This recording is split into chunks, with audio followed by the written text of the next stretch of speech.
Hello and welcome to another episode of Swim Sets by the Pool. This is the podcast where we give you free swim workouts and tips on how to swim better. I'm a professional triathlete. My name is Nathan Cohen. I love swimming. With me, as always, is the one and only Greg Harper. The one and only. I'm also a professional triathlete, and my name is Greg Harper. And I've been swimming my whole life, like Nate. Well, Nate hasn't been swimming his whole life, but I was on a swim team at age 4. I raced Michael Phelps once, and I swam in the Olympic trials. And like I always say, together, Nate and I are the perfect duo, bringing you different perspectives on how to reach a high level in swimming. What do you got for us today, Nate? I've got a good set for you guys today. This is from someone up in Santa Barbara. But before that, I also have a tip for you. And this is something I've been telling a couple of my friends in Santa Barbara. You know who you are up there. And it's enter the water with your fingertips first.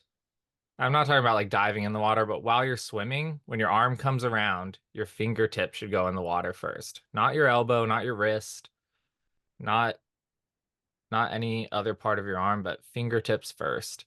It's really important, sets you up, and then after that, your fingertips should stay below your elbow for the rest of your stroke. Some people put their fingertips in first and then they lift their hand up and then their elbow drops. You don't want to do that. Keep those fingertips just a little bit below that elbow after they enter and then just drop them straight down. And then that's Yeah, that's when you start your I like catch. that. I see a lot of elbows below fingertips when they're Hmm. in the pool. And it's just you don't have to people kind of want to get their hands super close to the surface. I mean, you can start your catch a foot underwater or a foot and a half, Like we've said before, you don't have to you can't sustain that crazy high catch. So Hmm. fingertips enter, just keep the hand on that same trajectory and then set that catch. But yeah, the elbow is never below the fingers. Mm-mm. Unless you have a crazy recovery, which is it's okay. I mean, as long as the elbow's high, the fingertips could be above, but when you enter, that Yeah. elbow should always be higher than the hand. Yeah, and I see some people also pet the water. They like very gently set their hand on top of the water. You don't have to be gentle with it. Don't be afraid to just spear the water with your hand, you know? Shove it in there. Yeah, just put it in the water. So It's that's it. just That's your tip for the day. And yeah, great. Take us through the set. all right, cool. Yeah, it looks like it's a pretty long workout, I'd say. Somewhere close to 5 grand from the looks of it, just right off the bat. Definitely an experienced swimmer. At the top, it says 110 short course yards.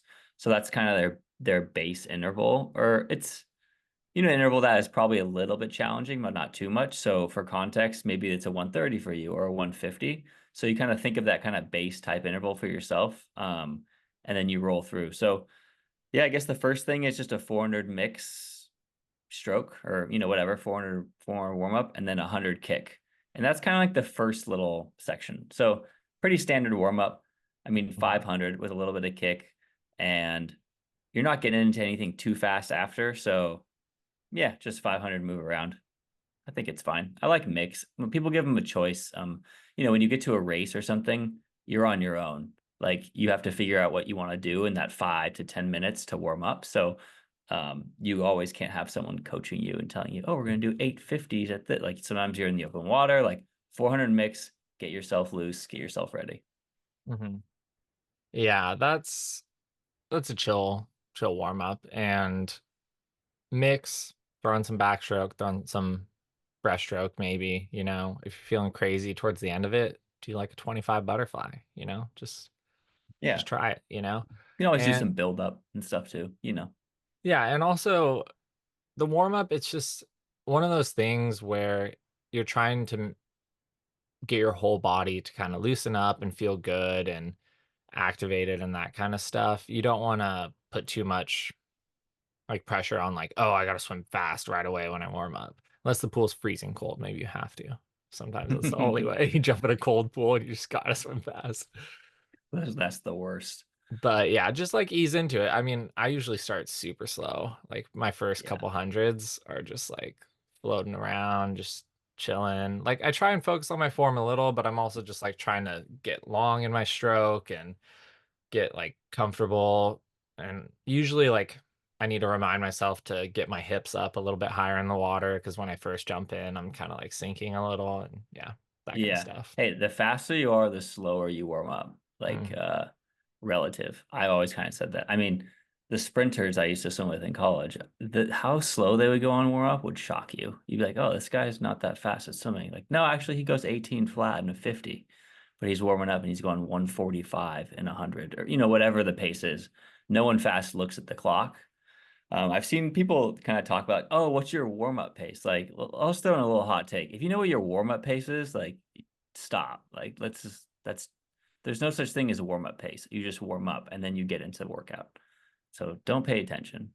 Yeah, also the 110 interval is probably not what they were doing for this warm up. They Yeah, absolutely probably not. did not have an interval for the warm up. That interval probably starts at this next part of the set, which is 5 by 100 pull. And it says on 10. So that's about 10 seconds rest, maybe. I think it's a plus 10. Oh, So plus that would 10. plus 10. So the set goes 5, 4, 3, 2, 1 in hundreds Hmm, and it starts as a plus 10, plus 5, base, minus 5, minus 10 as you go down. that makes a So lot you more do sense. one less hundred each time, but the interval gets a little bit faster. And in between all, there's 1500s total, 5, 4, 3, 2, 1. You do 100 easy. Um, and the first three rounds are pull. The last two 100s with that are minus 5 are with fins. And the last one, it says swim on minus 10. I mean, this person wrote an LOL, so they obviously were like, I'm not making this, but it's probably a pretty fast Hmm. 100. Maybe And like that's 101 or something like that. Yeah. yeah, it's just kind of like, all right, get up and go, and then it's another Hmm. 100 easy. So in total, it's 1500 plus 500 easy total in between. Um, yeah, I kind of like it. I like doing sets where you have longer reps with an easier interval, and then as you go down, it gets a little bit tighter and you kind of speed. I think that's just a really practical way of running workouts, and it goes back to what we were talking about in warm up. People get in, they swim way too fast.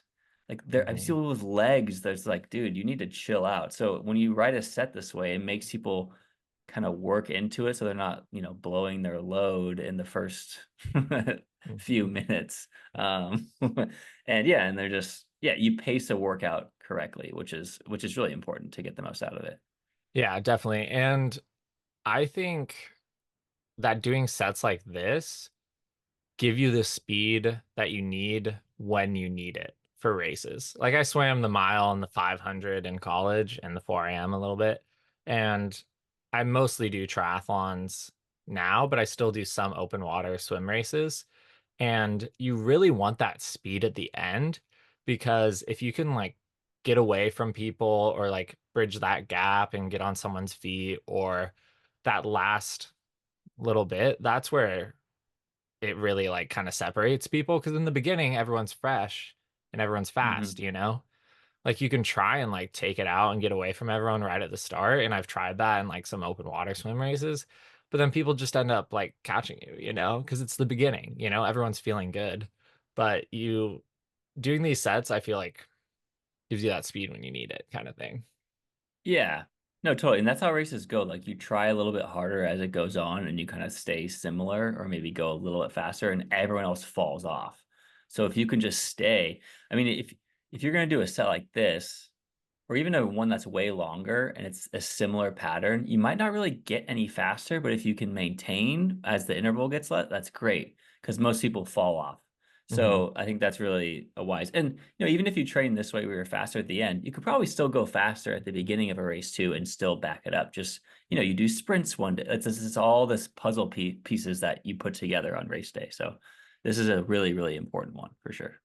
Yeah, definitely. And I like throwing in a fast 100, just 100 fast Yeah. towards the Well, end of a and the set. the two ones too on a minus 5. I mean, it's with fins, but Hmm. um, yeah, still fast. And I like swimming fast with fins too. Yeah, I think the overall structure, I wouldn't change too much. I think we'd have to kind of clarify that it's kind of a maybe like a strong base interval, not like, oh, it's my easy endurance base. It's kind of like a tempo-y type base. Like oh, I usually do endurance at 120, so 130 is my base. Maybe you go 125. It looks like it's supposed to Mhm. challenge you a little bit, but not be like the end all. Like it's not your fastest interval you could possibly make. Yeah, yeah. It's not fastest possible send off type stuff. Yeah. Hmm. Um, but it's designed, this workout is designed to where that last 100, you really have to push to make that -10, you know? Yeah. So be like realistic with where you're at and like how you're swimming and challenge yourself to be like, oh, like, oh, am I gonna make that last 100? That'll Yeah, be right. good. And missing it by a second is better than making it by four. If you made it by four, it probably was not the right interval for the set. And if you're really close, it's like, okay, fine. Like, oh, I have one in the minute at the end. Okay, if you go 1-on-1, you went for it, but the other intervals were appropriate, I'd say. So yeah, definitely challenge yourself. And then it says main set after that. So I guess it isn't even even the main set. Yeah. Um, the main set is six times. It's a 200, 100 IM, 100 on 100 free on a minute rest, and then 100 back free on 30 seconds rest, and then 100 kick on. It says gather. I think you just kind of like gather yourself, like Yeah. put your kickboard up. I don't know, talk shit to your friend next to you, and Take then a be like, I'm drink gonna of be, water. yeah, I'm gonna beat you on this one. Go on the next top, Yeah, yeah. just leave on a fresh interval, I think. Hmm. Um, yeah, there's a fair amount of rest, so it doesn't really have prescribed paces, but this is kind of one where you're probably, yeah, moving well, and there's 6 rounds, and maybe you kind of get faster as the rounds go, and maybe Hmm. you're swimming with someone, you're kind of racing them a bit. Yeah, if I was doing this set with Greg, I would just totally sandbag the IM and then try and smash him on the freestyle 100. Yeah, And you would have to if you want any shot. I know that's my strategy. So that's what I would do if I did the set. And then the 100 back, I might just, I mean, if Greg's looking up at the sky, I might just do freestyle for that 50 too. I'll Just catch like, you on the second 50 though. yeah, for Yeah. sure. No, it's funny you say that. Like I used to, when I swam in high school, I would try to win every lap of every practice. Wow. And everyone knew that I tried to do that. So there'd be like, we'd be doing a set and I'd be like, all right. A lot of times I would be doing just enough to beat everyone. Everyone's like, oh, great. Like, yeah, I was super fast. Someone would just blast something random trying to catch me off guard. And I was super aware though. I knew where everyone was at. And I would spend all the ounce of my energy trying to like sprint and hunt this person down. Most of the time I would get him. A couple of times people would beat me, but yeah, that's it, it was, hey, everyone got better. So it's all good. That's so funny. I That was fun though. That's uh that's a good way to get good at swimming. If you're on like a swim team, you're growing up, just try to win every lap of every practice for like 5 years. You'll probably get pretty fast. Yeah, I was just like when I swam in college, I was super inconsistent because I had like no idea. I didn't have a good stroke. Let's just say that. I didn't know what I was doing that was making me fast or what I was doing that was making me slow. So I remember like a mile pace workout we were doing, and every once in a while I would just like have a good 100 and I would beat the other mile swimmer. And I would feel so good about myself. But if you average out our times, he probably would like crush me. But You yeah. were learning. Yeah, it was fun though. It was a good time. Wait, one thing you said though, you don't know why you were going fast or not. I think that's just such an important thing. So many swimmers just swim blind all the time. And you really gotta, especially if you're older and you're a triathlete, you need to take ownership on trying to be a student of the sport to really try to improve. hmm So I think that's a really important point that you said. And when you're young, you're like you're not really thinking about it too much. hmm But yeah, especially as you get older, you need to understand. Yeah, and you also have to disassociate your effort from how fast you go in the pool because trying harder doesn't always mean you're going to go faster. And you just need to be aware that swimming is not running, swimming is not biking. If you just like try harder, it does, especially when you're on that kind of limit of your pace, it doesn't necessarily mean you're going to go faster, kind of thing. So you have to figure out before you get to that limit, I think, of how fast you can swim, try something that you're like cognizant of in the water. And like Greg said, just look to his best friend up on the wall, the clock. And Yeah. the clock will never lie to you. If you try something, you're like, I'm gonna try this for 100. The clock will tell you if it worked or not, as long as you're like keeping that effort like where it needs to be, Yep. like same. And that's how you get better, you guys, is you look at the clock, you try something, and then it'll give you the answer on whether or not that's faster. I mean, you have me and Greg, which is great. We're giving you these tips, but these tips are useless if you don't try them, you guys. You got to try it. Yep. No, 100%. I think that's a great tip. And just going back to the set, um, yeah, I think this would be a good set even for yeah, I think it would really challenge people. Doing some IM stuff at the like 2000 into a workout, I think would be challenging for a lot of people. Hmm. Um, and with a little bit of kick in there too. I just think this is a good, well-rounded workout for, yeah, someone who maybe gets in that kind of grind of I swim a lot of freestyle. I don't get out of my comfort zone. Like this could be a good one for you. And maybe you only go 3 rounds at the end and you swim, 4K or something. Whatever it is, you can always make adjustments. But yeah, it's doing 200s as 100 IM, 100 free 6 times. Like that's a challenging in itself.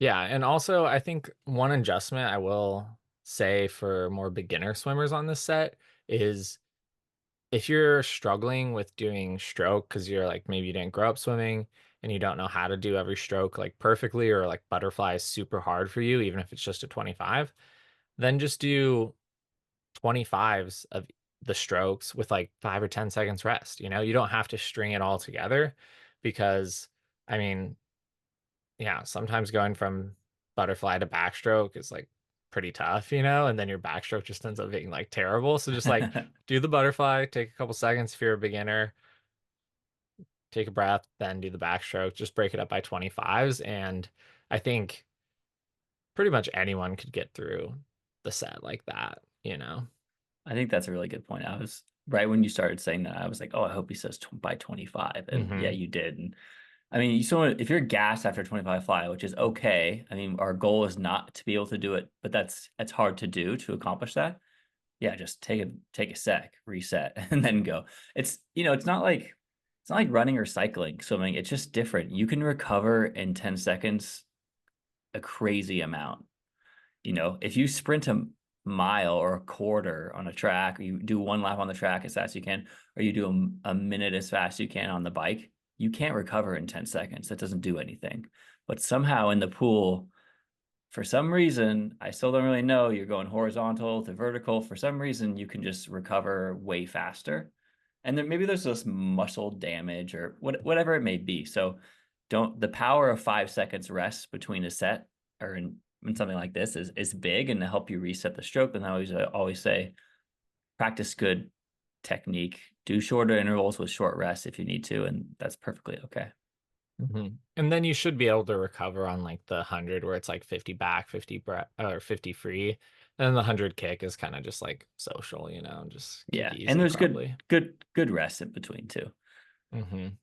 Yeah. And yeah, and if you're feeling good, just smash a 200 IM. If you're like a more advanced swimmer and you want to get more stroke in and you're like, "Ah, great, like Nate, you guys just posted a freestyle workout like last week. I want an IM set." Then knock Yeah. yourself out. Do the 200s as full 200 IM. Yeah. 100%. That would be a killer one. Um, Yeah, I like that notion a lot too. And when you're doing a set like this, you're like, oh, I'm gonna descend 1 to 3 and 4 to 6. There's always things you can do to keep yourself engaged. Like if I were to do this set on my own, I probably would try to get faster each round, start, descend 1 to 6, or maybe I descend 1 to 4, take the fifth round easy, last round's fast. Or sometimes steady. But if you're feeling bored of like, oh, steady swimming, be like, oh, I have 6 times something, descend 1 to 3 and 4 to 6. It doesn't Hmm. have to be like hard all the time, but just to kind of talk about that changing of speeds. I'm going to go 2 seconds faster on this one and then 2 seconds faster again. I think that's, yeah, a good tool and can keep you engaged and is beneficial. Yeah, definitely. And also, I guess going back a little bit further in the set to the 5 100s pull, 4 100s pull, you can also do those not pulling. You can just do them swimming too, you know? Especially if your paddles are too big, then just don't use those super big paddles. Yeah. So yeah, I mean, I honestly I don't like pulling that much early on in sets because especially with only 500 warm up or yeah, 500 warm up, I like just doing a little bit of swimming, but that's just my personal preference, I guess. Yeah. Yeah. I would agree too. And yeah, you can, if there's gear and stuff, you can always switch it around, I think. Mhm. Um, there's not always a specific purpose for everything. And Mhm. you know, if you're more of a new swimmer and you're doing a bunch of pull and then I am with the fly, it might be hard to get through a little bit. So um yeah, just be aware of that. Or maybe you even went on a long bike ride one day, like your shoulders might be a little sore, right? So like there things where you slept on your shoulder weird, like maybe don't wear the paddles, right? There's always these little things. So if your shoulder's feeling a little off or something for some reason, yeah, maybe don't do a bunch of pulling because that's how you don't get injured much in swimming. It's pretty much shoulder stuff. So, um, yeah, just be aware of that, I guess. Yeah, definitely. And I usually don't do 100 warm down, but with the 100 as backstroke free and then the 100 kick, it's kind of like 300 warm down. So Yeah, I'm just gonna leave it like that, just 100 says yeah, garbage time. I garbage like that. yardage. Have you heard that term before? Garbage yardage? Oh yeah, yeah, yeah. Or like junk miles running or Yeah, something. yeah, But yeah, garbage yardage. No such thing. yeah, Well, if it's bad technique, then maybe yeah. more is more. More is more. More is more. Um, Okay, Greg. all right. I'll get into the hot take. Nate and I were discussing this before coming on the pod. My hot take is that if you don't pee in the pool, you will not get fast. Shoot. That's it. If you want to be a Thank good swimmer, you got to pee in the pool. Yep. You heard it here first, folks. Thank you guys for listening to this episode. If you like it, share with a friend. Someone left a really nice 5-star review for us on Apple Podcast, and me and Greg both were touched by it. So if you guys Thank want you. to make our day, just leave us a nice 5-star review on wherever you listen to this podcast. Subscribe to our YouTube channel. We're posting some banger short content on there. And yeah, just something that might make you laugh. So thanks again. Have a good one and see you guys later. Cheers. See ya. Thanks.